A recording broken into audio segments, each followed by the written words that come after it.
Good morning, brothers and sisters. I hope this video finds you well. I was having trouble for like a couple days of being able to upload some videos. But I did one this morning around, well, it was after 3 when I finished it. So it's been probably about 5 hours ago.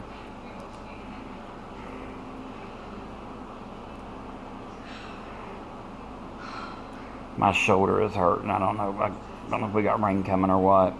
But anyway, they wouldn't upload. I mean, I had to literally, because to do new videos, and when some kind of, message I get that's heavy on me, I have to do it. So I would have to delete those off my phone because I wouldn't have enough gigabytes to, enough memory to upload another video. So about, I don't know, a couple days ago, I did one called My Testimony. My testimony is where God brought me from. A testimony of what happened to me last year. And I had to delete it. It did not get to be put on the channel. So that's what I'm going to try to do in this one right here. To begin with, okay, this is my testimony. I've always lived in West Virginia. I had wonderful parents. They were a gift, honestly, from God to us boys. And I know that Jason, if he could speak, would say the same thing. I know he would. My brother Chuck, I believe he would say it too now, but back years ago, he probably would have said, I don't know about that. Because Mom and Dad didn't put up with all his shenanigans he liked to pull. Okay, well, where I was raised. I growed up in a place called Lynn's Creek. Okay, and it was right out of a town that back years ago was called Whittlersville, okay? But they changed its name to Marmet. I lived in a neighborhood where all of the neighbors were friendly. Everyone's mom that had kids, everyone's mom was everyone's mom. Every child's mom was everyone's mom.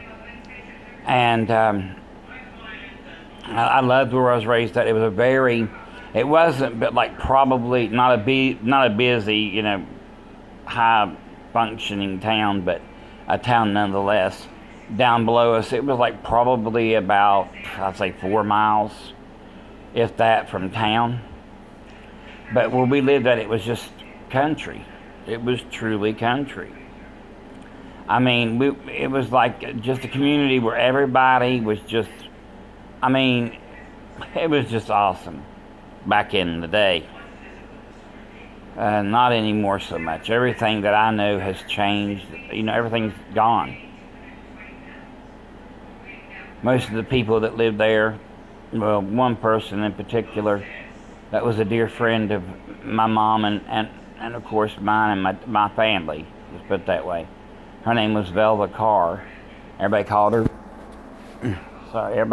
Velvy. I heard that probably about a good, I don't know, let's say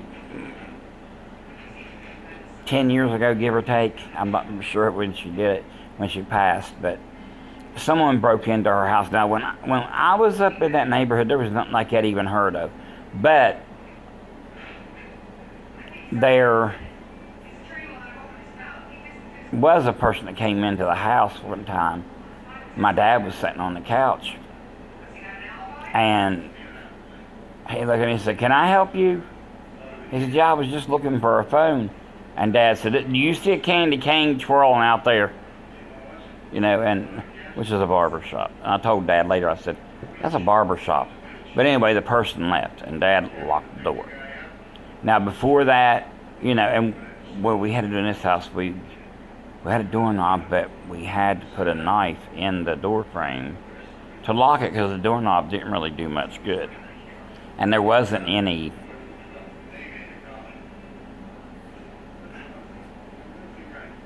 deadbolt. That's what the...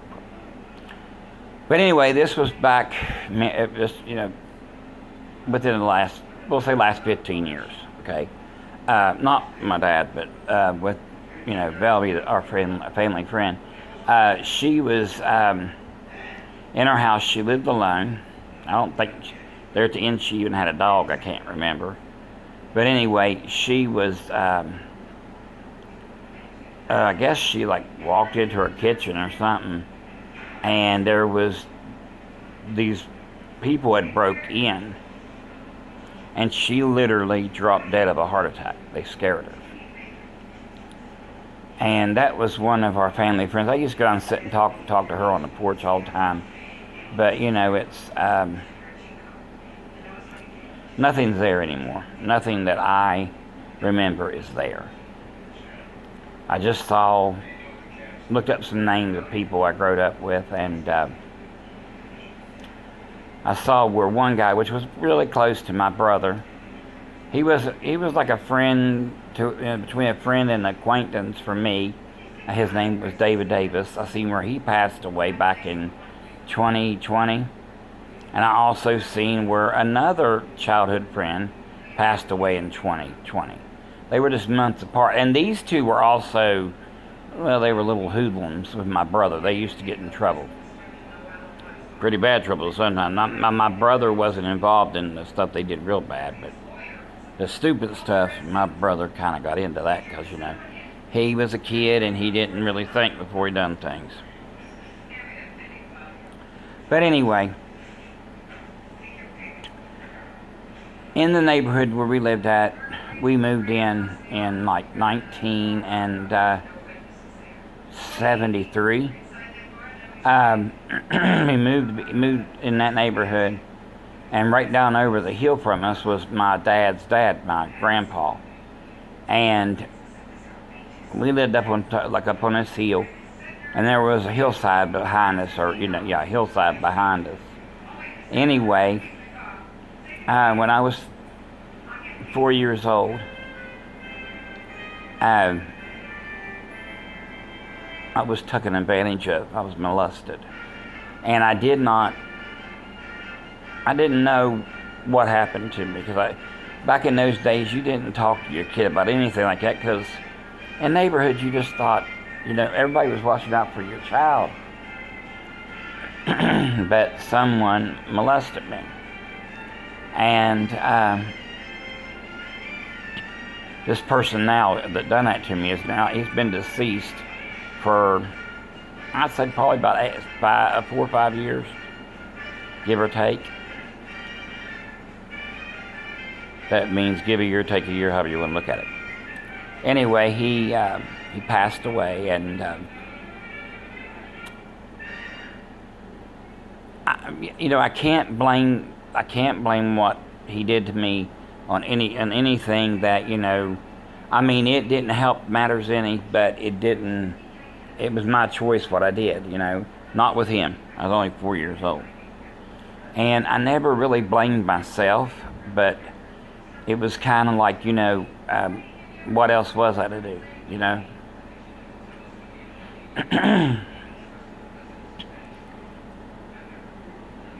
I guess the Lord took the thought of this away. Now, when I talk about it, sometimes it kind of gets me choked up, but other times it don't. But let's just say when someone told me that he had passed away, this is back when I was married to my ex-wife, it was like the whole thing happened to me again. It just opened up that wound that had been closed for so many years. And I never told Mom and Dad. For number one, I didn't know it was wrong, and I really didn't. We weren't taught this kind of stuff. My parents never done nothing. like that to me at all. Never, never. If they would have known this person done this, he wouldn't have been here very long at all. And I look back at that, and do I wish I had told him about it? No, I'm glad I didn't. Because I got to enjoy my mom and dad. I got to enjoy my mommy and dad for quite a few years. And I'm grateful. I thank God for my parents. So anyway, I had a family member, kind of like, she's a cousin, but she was kind of like a sister cousin, because my mom and dad helped my dad's brother, my uncle, raise, take care of her. And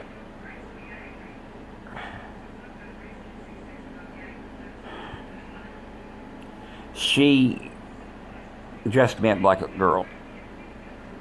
Now, can I blame her for anything? No, I made my own choices, but she didn't help matters any. Many years that I was in that. Now, toward my young life, it was all, not really that I was in it, but I didn't know any better. Then I got kind of to where I knowed better, but I didn't really put much thought in it, Then for I was involved with the same sex. Was in that for a long time. I didn't have a lot of partners at all. I did not have a lot of partners. But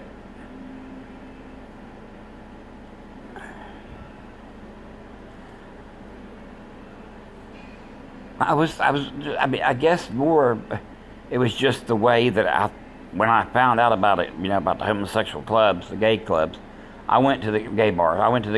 And this is back when I worked at a restaurant called Chi-Chi's in Charleston, West Virginia. I went with some friends of mine. Before that, I had never been inside of a bar at all. And we walked into this bar, and I remember thinking, oh, I can be myself in here.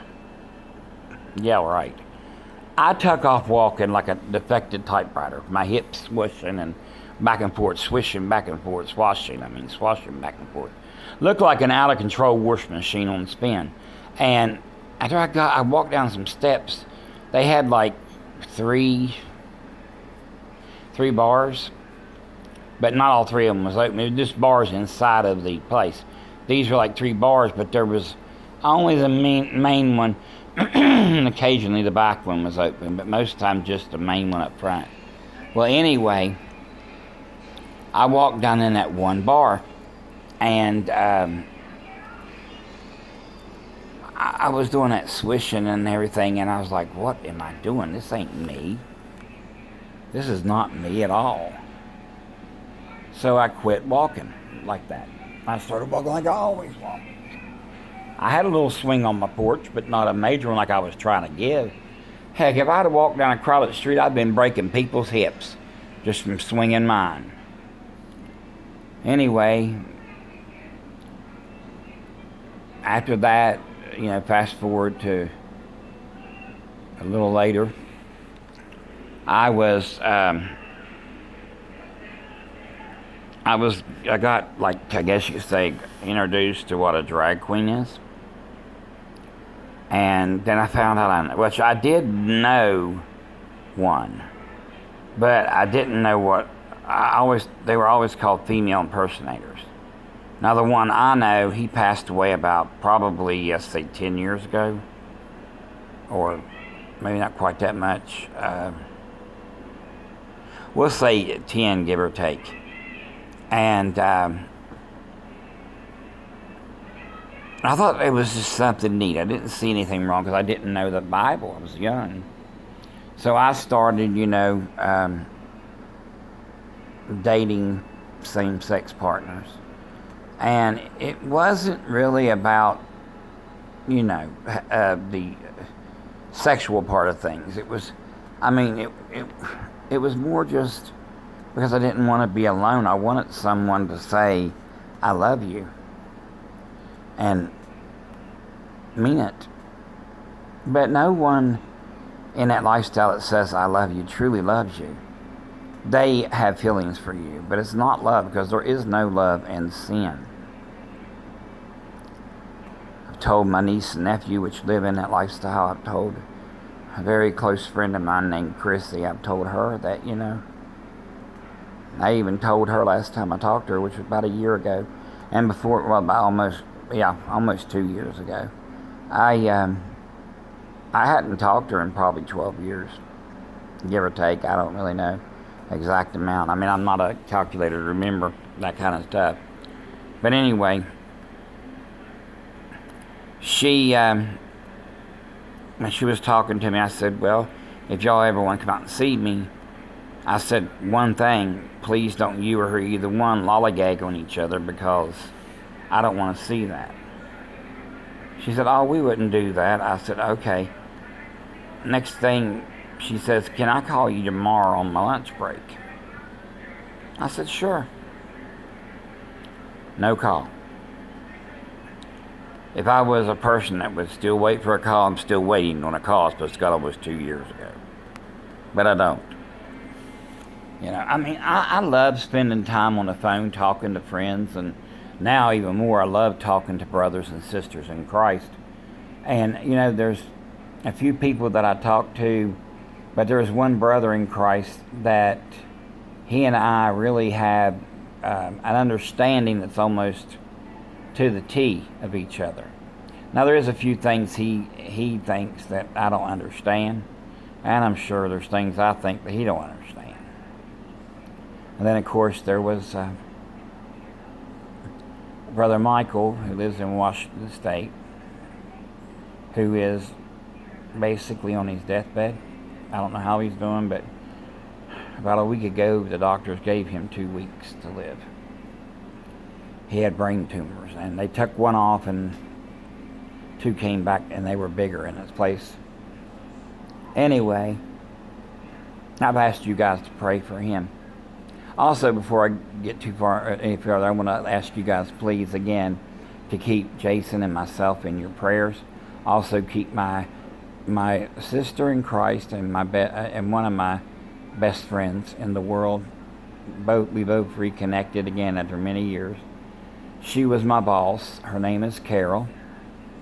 Keep her in your prayers. The reason she wants to get close to God.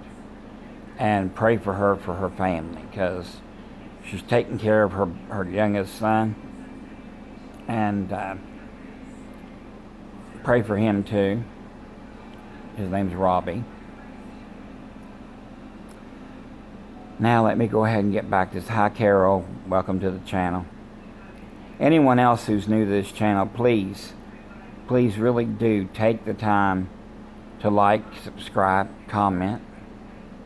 I'd really like to see your comments. That gives me something to think about and something to answer, And if I can't answer it, whenever I answer something, I'll give you my understanding, what I think about it. But if I don't know anything about it, I will tell you what I really don't know. But I'll pray about it. And if the Lord wants me to know about it, he'll show me. Anyway, getting back to what I was saying. For many years, in and out of relationships, I had girlfriends throughout that time period. I had many of gay friends. There was just a lot. A lot of stuff,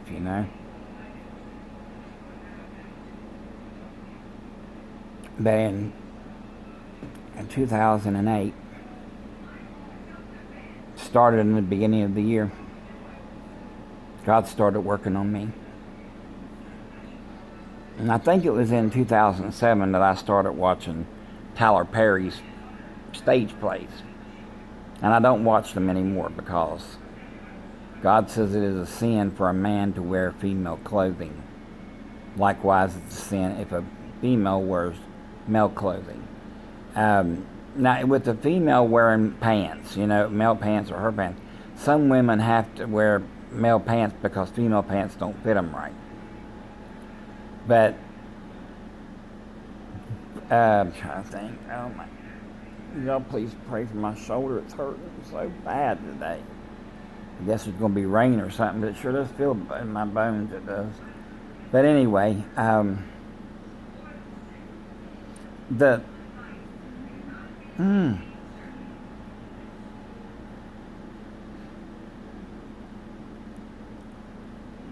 I got to where I got real scared.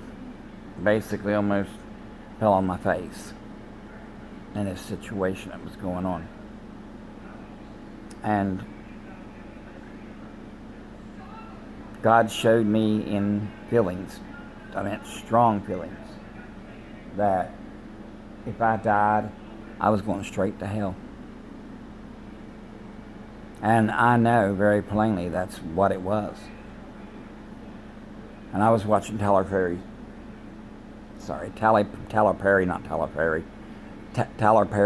Medea plays on the TV, and there was music that was sung on there.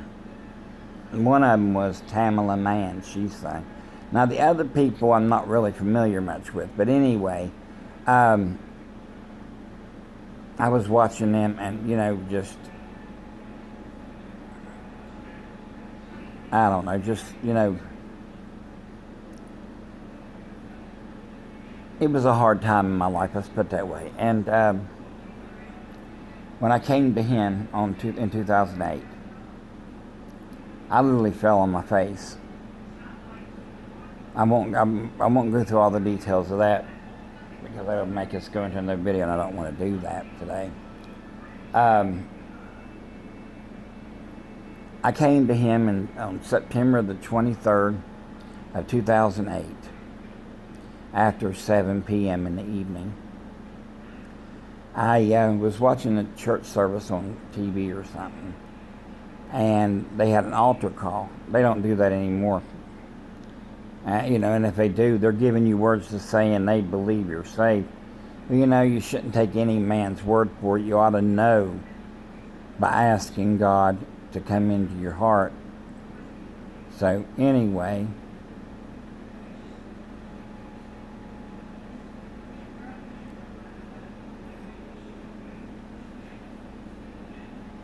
okay. So anyway, God showed me, and I turned my life over to him. About probably a month or so before that, there was some First Assembly people as a church. Now I don't know what their teaching is and everything, but anyway, they came when they was on my front porch, and then we were talking. They said, "Do you mind if we prayed with you?" I said, "No, not at all." And I stepped out the porch and everything, and they prayed and everything, and they invited me to their church and everything. I never did go because I didn't understand them. I know more about. I really didn't understand what the thing of denominations was, but I leaned more toward when I went to church. I still want to go to church, but I just can't, as I can't get out and take Jason. I can't take him in a wheelchair myself out to the car and everything. But anyway, getting down to what I said,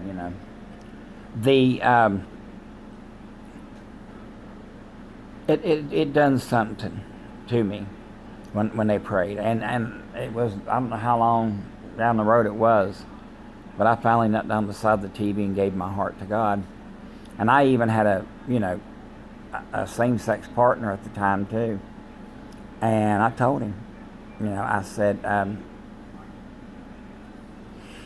first I said, I asked Jesus in my heart, we need to start going to church. Nope. God wasn't going to let that happen. I called this Unitarist church, which in case you don't know, the Unitarist church is a church that accepts anything. It doesn't matter. Anything goes. And as I was talking, or as I was listening to their voicemail, the person on there said, our parking is in the rear of the building, and our church service starts this, that.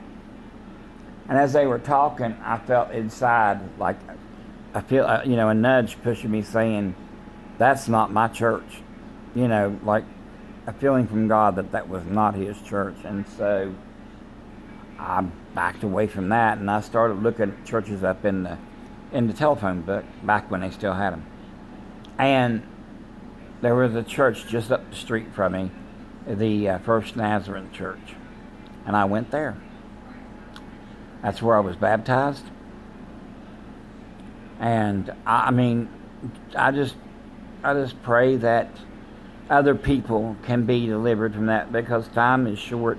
Jesus is coming, and we need to be looking up for him. Brothers and sisters, there is another part to this, but I'm not going to talk about it. I'm just going to go ahead and close out here. We're at 26 minutes and a little after, and as you know, it gets toward the middle, 26 minutes and 50 minutes, or 26:35, whatever. It will cut me off and start another video. I just want to let you guys know I love you. I care for you very deeply. If you have a prayer request, please put it in the description box. If you're new to this channel, please like, subscribe, and share. And I want to tell you to all of you, I love you. I love you because Christ loves me and he loves through me. I love you all. Keep looking up to the sky. Jesus is coming very soon. No doubt the signs are everywhere. God bless you all. Lord willing, see you next video, or see you in the clouds with Jesus. Bye.